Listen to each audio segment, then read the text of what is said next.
Tapestry weaves together the threads of our struggles and doubts, curiosities, our faith, our joys and hopes to create meaningful conversations that matter.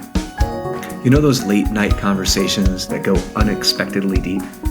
That's what we want to capture with the Tapestry podcast. And we want everyone to jump in the conversation. Because when we are heard and valued, we can begin to believe we are loved. Welcome to the Tapestry podcast. Good morning, good evening, wherever you are. Welcome to the Tapestry podcast. I'm here with Mike and Heidi. What's up, guys? Hey, how you doing? Hi. We are talking about vulnerability, and this is episode 3, so we're really in it. We're about to close this out with some good conversation around balancing, right? Is that what you're saying, Mike? We should talk about sort of balancing this vulnerability we've been discussing, right? And how to express it. What else? Yeah, I mean, it's this bigger question of why do we hide? Why don't we just exhibit the mess that is each of our lives in different ways? Yeah. And why aren't we more vulnerable? And also, like, maybe we kind of know why we're not more vulnerable, and maybe there's some possible drawbacks and we have to be careful. And so kind of balancing some of that. And talking about the freedom that we can find in vulnerability, but also how it's important to kind of know who you're being vulnerable with and the space that you're being vulnerable in. And I definitely want to talk about faith communities and how this plays out in faith communities. For us, those experiences have happened in churches, Christian churches. For me, it's been primarily in denominational contexts like mainline denominations, Presbyterian and Methodist, but also in some non-denominational settings that I've been connected to. Heidi, what churches have you been connected to? Non-denominational. I didn't start going to church till I was 14, and it was very, quote unquote, spirit-led, high energy. That's what I jumped into. I jumped into the deep end when I was 14, and just kind of mellowed out from there, step by step. And since you met me, you've now been connected to kind of the Methodist. Boring mainline. But also I can be vulnerable there, and that's fine. I'd rather have that. And, how about your kind of faith? Same, Methodism. Experiences. United Methodist for a long time, yes. Yeah, so one of the things that I noticed growing up and specifically going to like Bible studies or small group Bible studies. This is, for those of you listening, a phenomenon within churches, maybe within the last, in Methodism, it's been going on for a few hundred years, but it feels like it got real big in maybe the 70s or 80s and has continued through. A lot of people doing these maybe in homes, or maybe it's at church, or maybe in some other setting. And I noticed some of the ones that I would go to or be a part of, some people would be like vulnerable really, really quickly, to the point where I was like, oh, I don't know if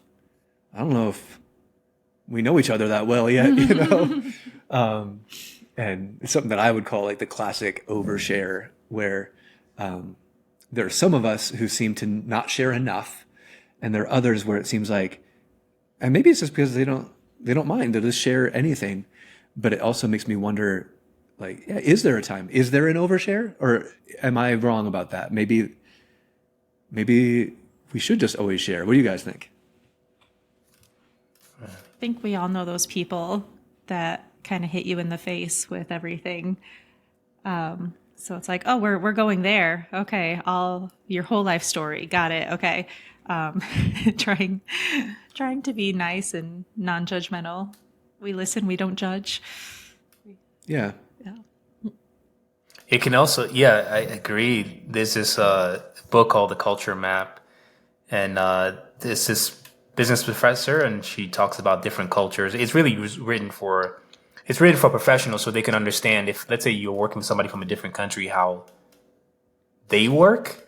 And she gave this example of, if I recall correctly, there's this Russian guy and this American guy. They're on this long flight. Of course, the American guy's just talking about his life, whatever, right? And so this Russian guy's like, man, this guy's being really vulnerable and telling me about his life. Like, so when they get off, the assumption of the Russian guy is like, we're friends now because you've been so vulnerable with me. Like, you've told me everything, so many details that normally people would not share. But then when they walk out and go to baggage claim, and I can do this out, the Russian guy's like, what the? I thought we were friends, right? So her point in the book is, in certain cultures, you don't sit there. We get, I'm not saying everybody does this. I'm just saying, but generally, where we are, people will dive deep and tell you their details, right? But as soon as you leave that plane, like, they forget you. So the point there is, even the oversharing can seem normal depending on where you are. And then different cultures may both seem abnormal, but also send the wrong message. Maybe this is my point, right?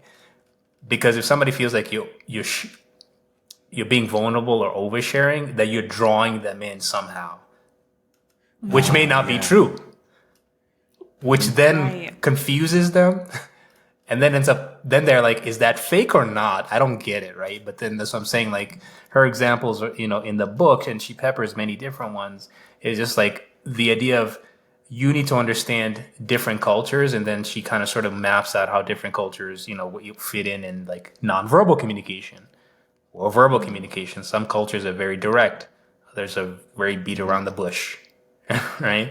Yeah. And or even the vulnerability. But it made me think about that example. That actually reminds me of when I was a teenager in church, and some of the church ladies loved to be part of the youth group, and they would find reasons to hang out with the teenagers. Mm-hmm. One of them caught me on a bad day, and I shared some personal information, and that, went on my way. Didn't think anything of it. Mm-hmm. And found out later that she felt snubbed because anytime I saw her afterwards, she had this connection that she thought we were besties. Oh. Because I had opened up to her in this vulnerable moment. And to me, she was just one of the many adults that I happened to talk to, and not realizing she took that as, now we're tight. We are tight. I am your person. So I can totally see that miscommunication. Mm-hmm. Yeah. I wonder if, like, if you're listening now and you're like saying to yourself, am I an oversharer? Since it's cultural, I guess probably we should all ask that question. Like, am I sharing appropriately? Would somebody think this is an overshare or not? Maybe don't overthink it. I don't know. But I wonder if some people would think of me as an oversharer, though I don't think of myself as someone who does. And I'm sure that there are people who do. What I feel is like, oh, you shared a lot there. Classic overshare who don't think that at all, right? Mm-hmm. So certainly contextual, certainly cultural. Mm-hmm. It's not inauthentic, but I think sometimes it's how people receive it, like you're saying, Heidi. Vulnerability is in the eye of the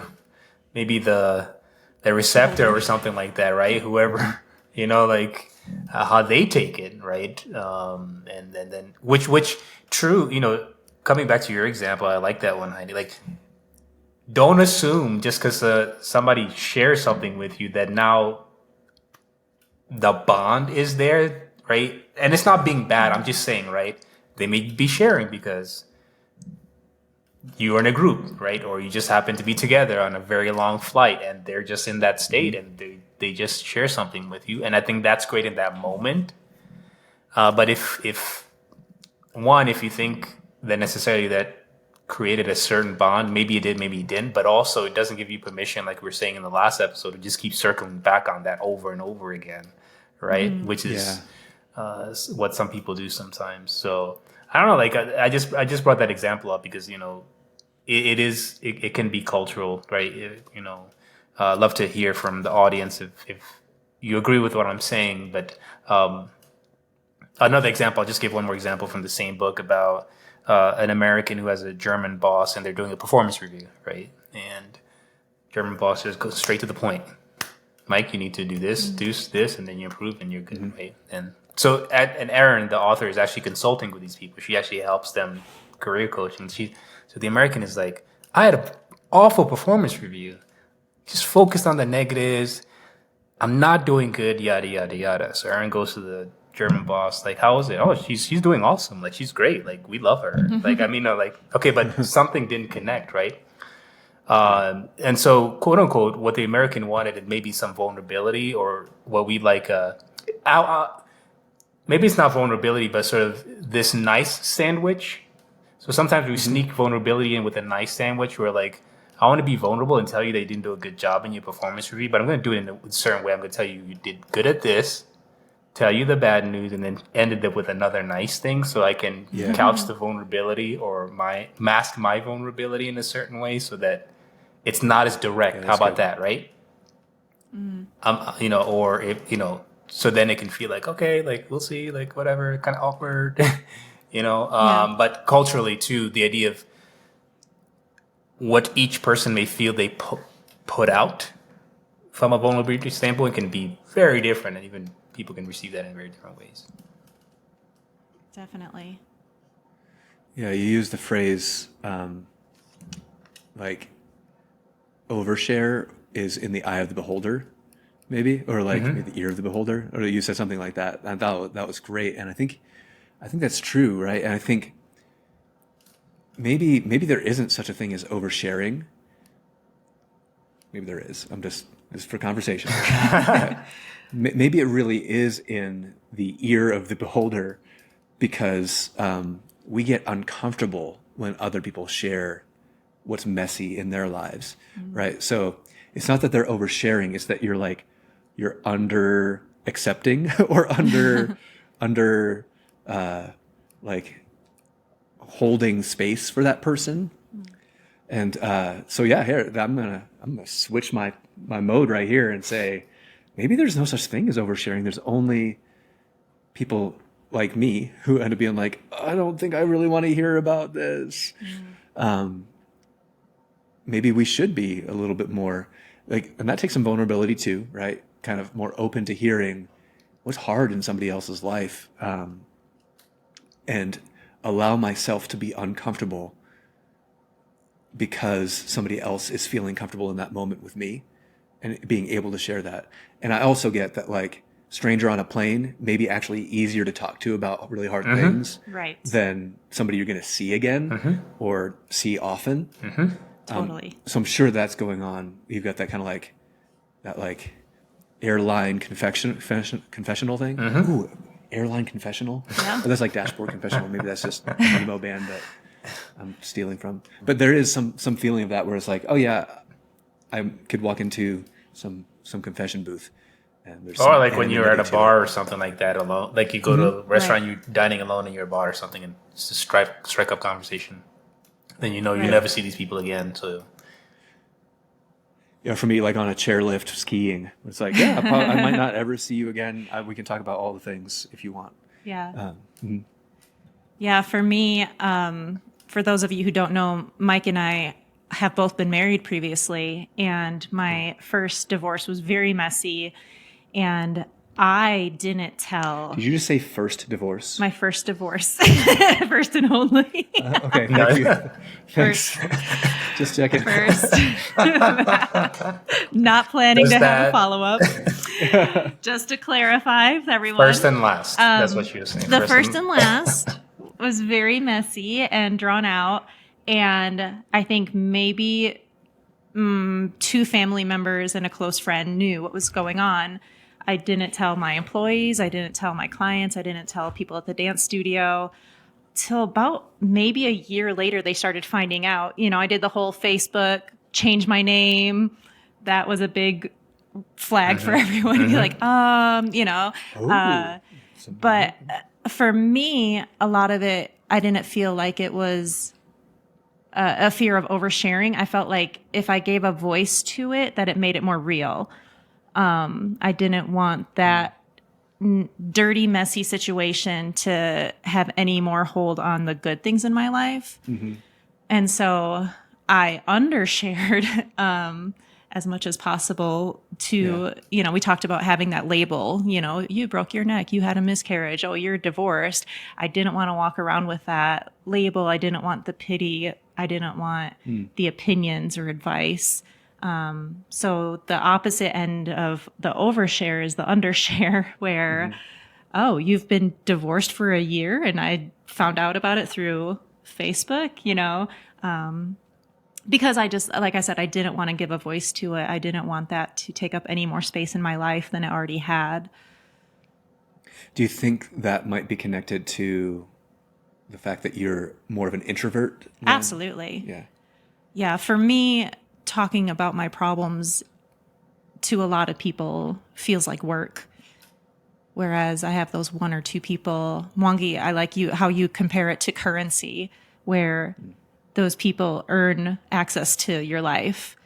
And so there's, on one hand, I can count the people who I can trust and open up to, and that's enough for me. Other people have the personalities where they need to tell 14 people what they had for breakfast in order to feel good by the end of the day. I'm just not that person.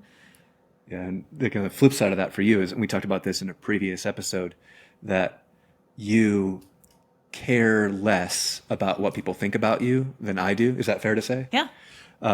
So you have the introversion, which you're like, I don't feel like the need to share this, but also the kind of like, don't give a heck.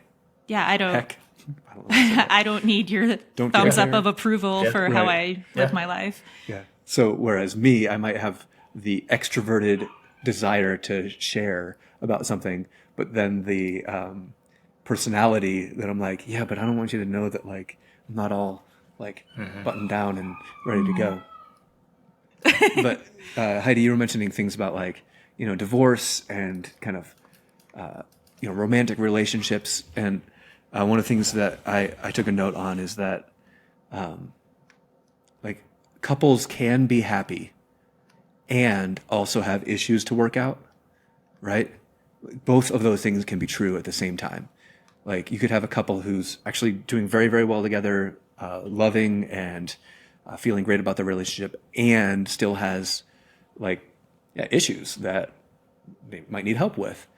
And that is, I guess, a more complex situation than most people maybe have time for or energy for or like bandwidth for. Like it's complicated. And I think we all know that on some level, but I think often want to pigeonhole people into like, that person's doing well, that person's not doing well. These two people, their relationship is on the rocks. These two people, they're like, just awesome and never have any trouble.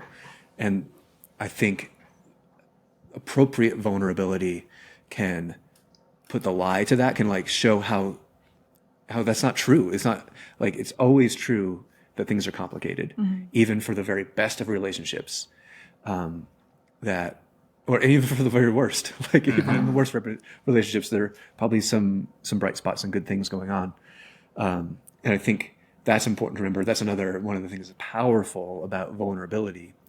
And I guess another like warning that finding appropriate ways to be vulnerable or the right spaces is also key.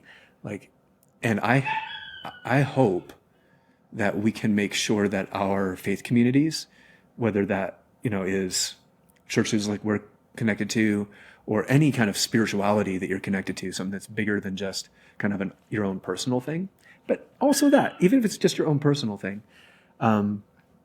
finding ways to be vulnerable in healthy ways that can make deeper connections with people in a balanced way that brings the kind of freedom that can allow us to thrive and to be our true selves. I loved that phrase, Heidi, to be our true selves, to take off the masks, to take off the armor, and to allow the true self to emerge. Do you guys have any thoughts on what kind of spaces can foster that? What kind of relationships can allow for that to happen? I think in all three of these episodes, the thing that we have highlighted is that vulnerability isn't just for us. Our trials and tribulations help other people if it's on the world stage or if it's, oh, someone else is having a relationship issue, someone else is going through these things that I'm dealing with that maybe I don't want to highlight, but it could be helping someone in my life without me realizing it if I express what I'm actually going through. Yeah. Yeah, I'm gonna be honest about what environment or place there is, and like the political state of this country right now is not that. Right? There are churches Right. that are not doing that. What you're talking about, Mike.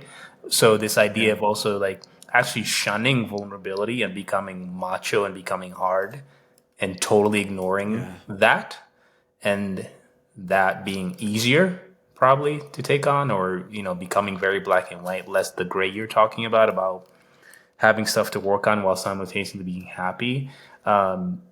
It's not that I'm not saying there aren't pockets of that. I'm not trying to be negative, but I also want to call out the fact that where we are today is it's bigger, or maybe vulnerability is not as celebrated, right? Yeah. Or is Right. questioned, right?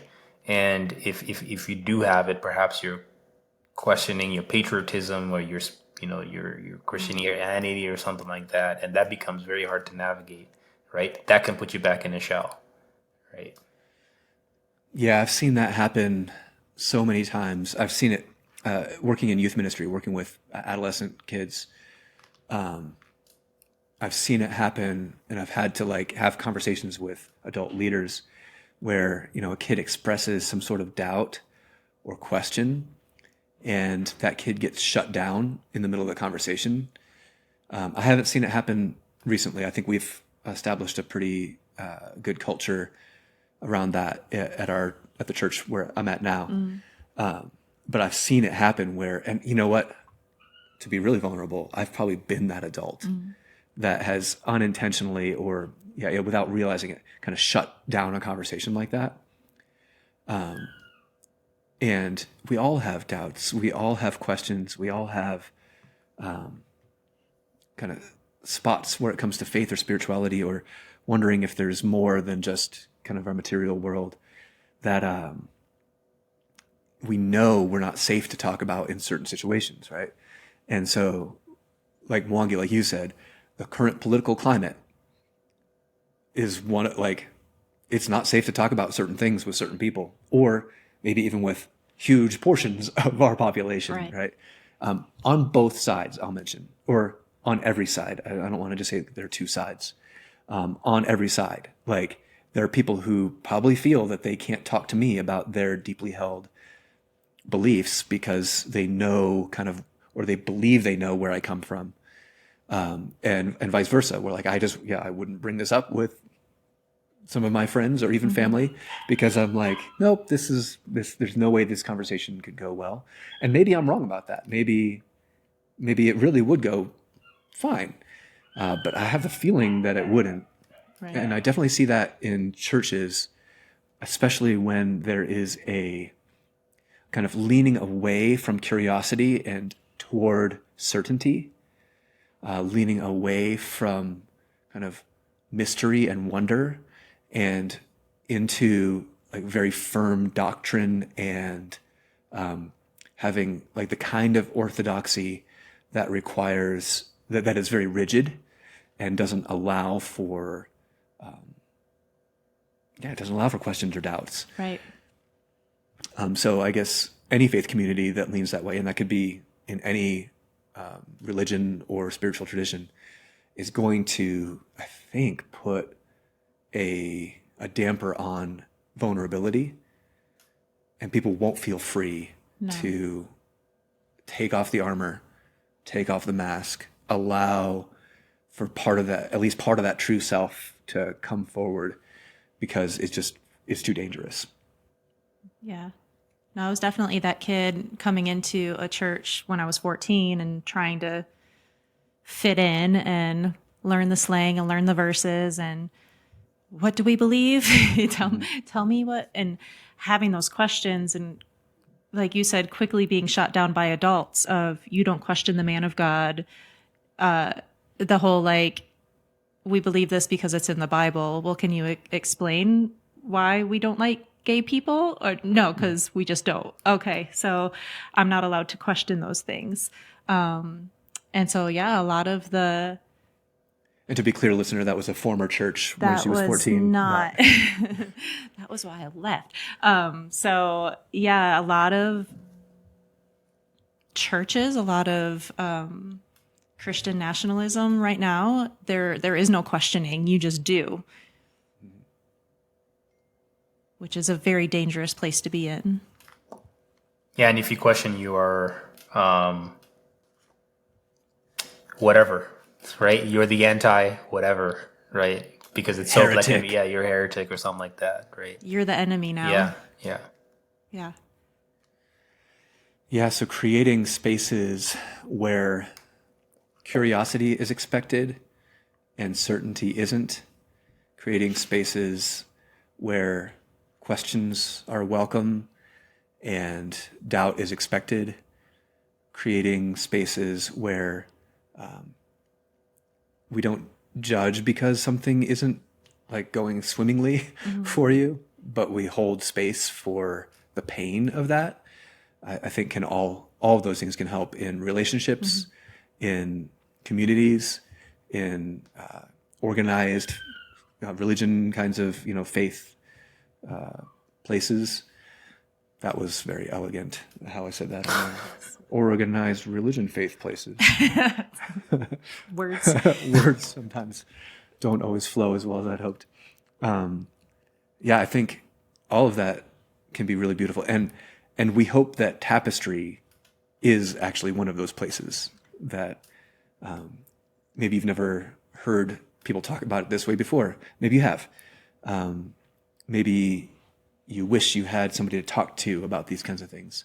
Well, we'd like to be those people, and our website, tapestrytalk.org, can give you some resources for how to connect with us.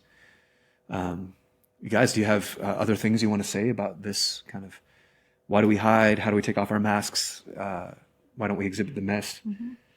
I think it comes down to there is no correct answer, that we are supposed to be vulnerable to help others, but also taking a chance in what is a safe space and what are those safe people that deserve that vulnerability.